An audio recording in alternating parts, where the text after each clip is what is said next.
At 78, ABBA's Benny Andersson finally breaks his silence, and what he reveals is more than another anecdote about fame. It is a reflection, a confession, a moment that pulls back the curtain on a life lived in both spotlight and shadow. To understand why this breaking of silence matters, we must go to the beginning. Göran Bror Benny Andersson was born on 16th December 1946 in Stockholm, Sweden. He spent his earliest years in Vällingby, a growing suburb of the city. From the start, music was in his blood. His father, Gösta Andersson, and grandfather, Ephraim Andersson, were both amateur accordion players. It was the accordion that first came into young Benny's hands around age 6, a gift that would change everything. His family lived modestly. They weren't wealthy, but they were rich in creativity. Gösta worked ordinary jobs, far removed from show business, yet he encouraged his son's musical curiosity. Benny watched his father and grandfather play folk songs on the accordion and began imitating them. Shy and reserved as a boy, he discovered that the instrument gave him confidence. He had no formal conservatory training. He learned by ear, by trial, by sheer persistence.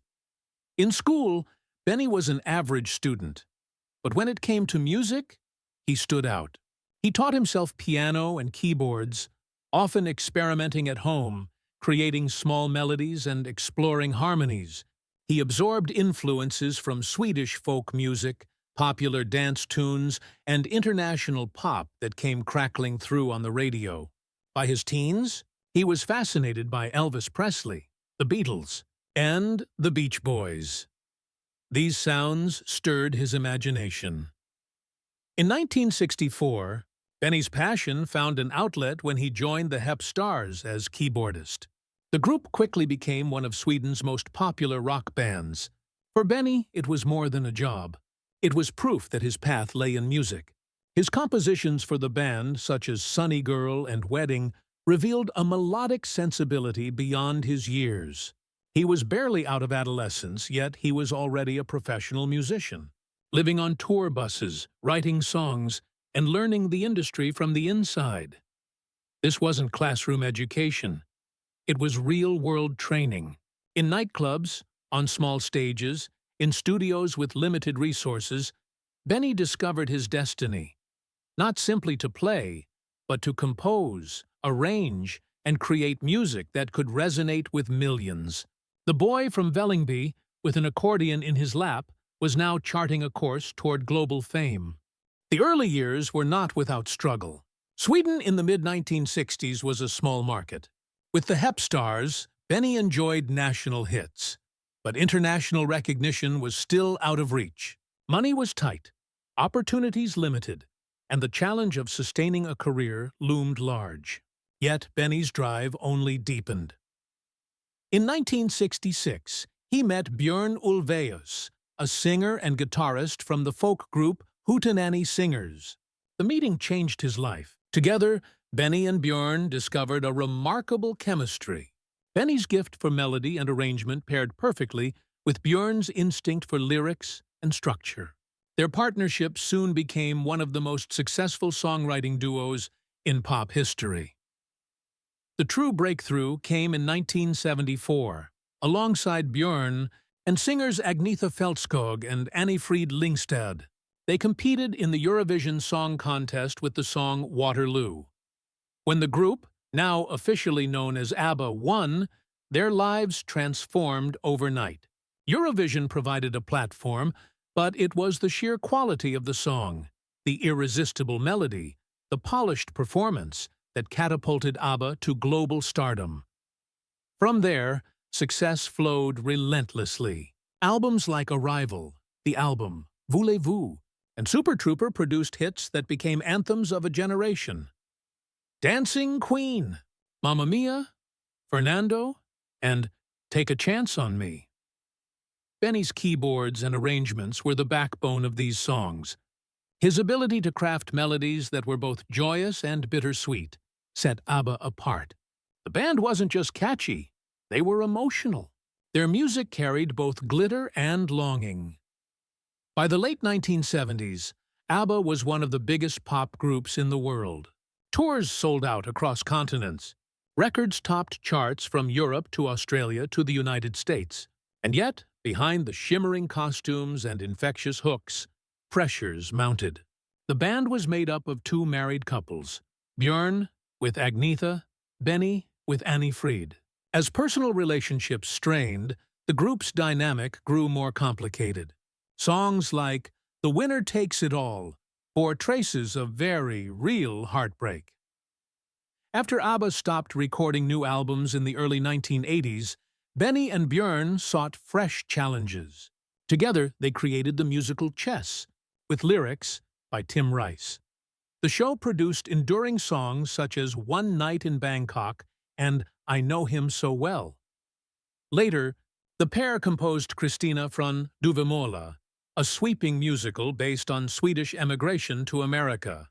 In the 1990s and 2000s, their work found new life through Mamma Mia, at first a stage sensation and later blockbuster films.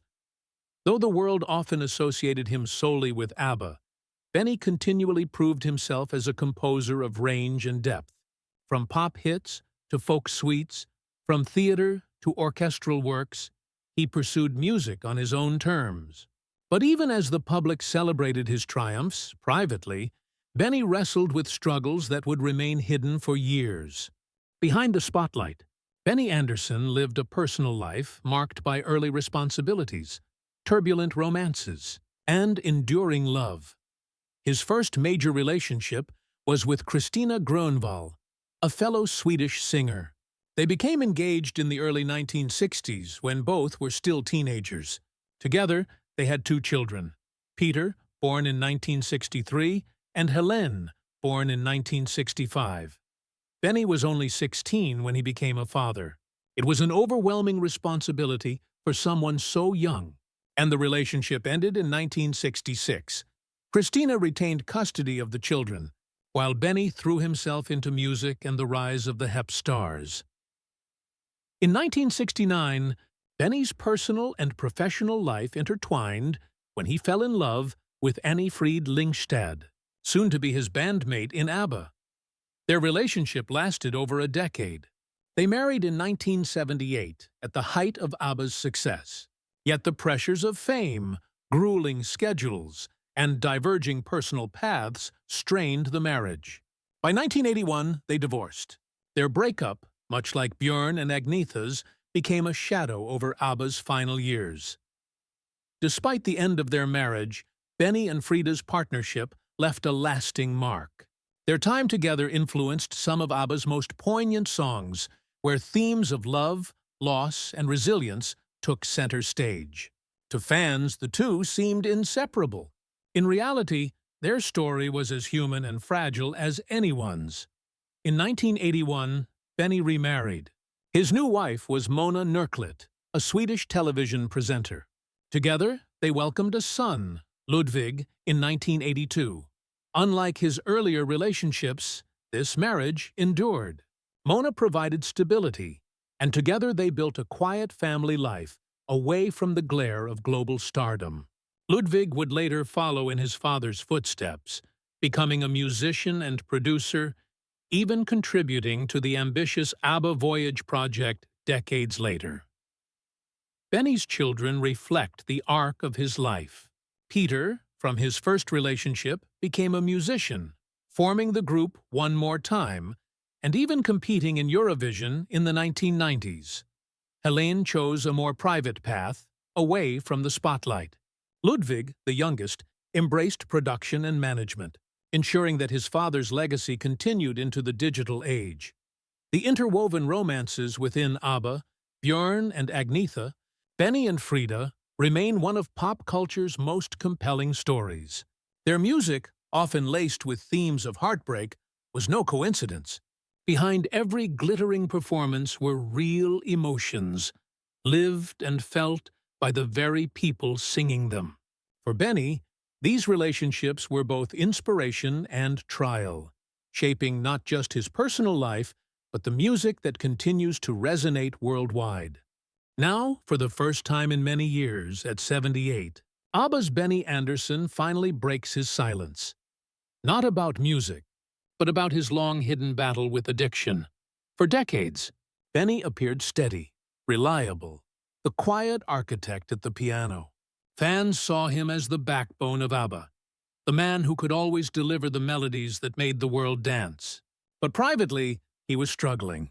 Alcohol had become both his escape and his burden. What began as social drinking during tours and recording sessions grew into dependency. It was a silent weight he carried even as the band scaled unimaginable heights. Benny has since admitted that there were long stretches when he could not imagine life without alcohol. And though he kept his struggle hidden, those closest to him sensed the toll.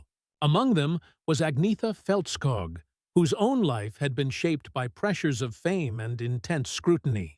She understood isolation, even within the roar of applause.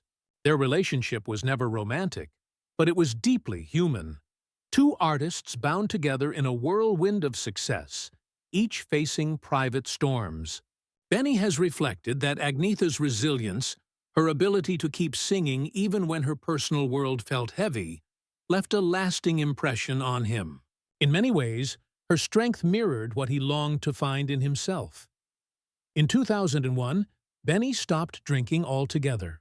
Sobriety, he has said, saved not just his health but his relationships, with his wife Mona, with his children, and with his former bandmates. He has spoken with gratitude about the fact that, despite everything, the bonds between the four members of ABBA endured. When the group reunited decades later to record new music, he felt not only joy, but a sense of redemption. Proof that broken threads could be rewoven. Breaking his silence now, Benny explains that shame kept him quiet for so long.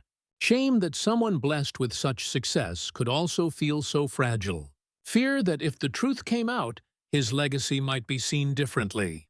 But with age came perspective. At 78, he acknowledges the truth with clarity.